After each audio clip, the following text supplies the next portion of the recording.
kamu pasti selalu saya yang dihubungi. Memperingati Hari Obesitas Sedunia tahun 2025, Universitas Hasanuddin Makassar bersama UNICEF, Genewa Institute, serta pemerintah Provinsi Sulawesi Selatan, dalam hal ini Dinas Kesehatan Provinsi Sulsel, menyelenggarakan seminar peringatan Hari Obesitas Sedunia 2025. Seminar itu bertemakan Changing System Healthier Lives.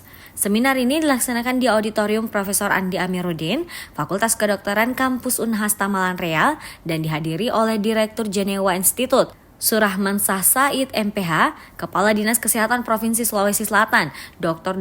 Haji Muhammad Ishak Iskandar MKes MMMH, dan juga Kepala Lembaga Penelitian dan Pengabdian Masyarakat Unhas, Profesor Dr. Muhammad Nasrum Masih PhD SPM Konsultan. Nutrition Officer UNICEF Indonesia Nike Frans MPH, salah seorang pemateri dalam seminar ini menyampaikan data yang menunjukkan bahwa lebih banyak perempuan yang memiliki penyakit obesitas. Nike Frans menjelaskan bahwa perempuan memang memiliki massa lemak yang lebih tinggi daripada laki-laki, sehingga dapat menjadi faktor obesitas. Sama juga dengan jenis kelamin perempuan itu lebih tinggi, jauh lebih tinggi daripada laki-laki. Nah, ini mungkin perlu digali lagi sebenarnya faktor-faktornya apa. Karena kalau secara fisiologis memang perempuan itu memiliki massa lemak yang lebih tinggi daripada laki-laki.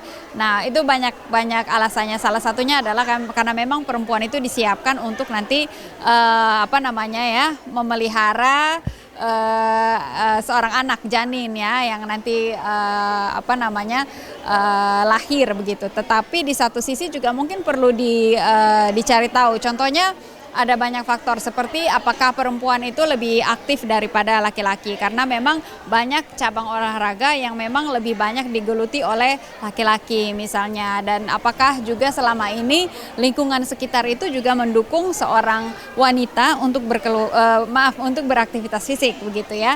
Contohnya apakah ada fasilitas yang aman begitu untuk diakses juga oleh semua jenis kelamin misalnya. Seminar itu diikuti oleh ratusan mahasiswa, tak hanya oleh mahasiswa Unhas, namun juga diikuti mahasiswa dari Universitas Muslim Indonesia, Universitas Negeri Makassar, Stikes Nani Hasanuddin, Universitas Mega Reski Makassar, Stikes Salewangang Maros, Universitas Mega Rizky Makassar, dan Poltekkes Kemenkes Makassar.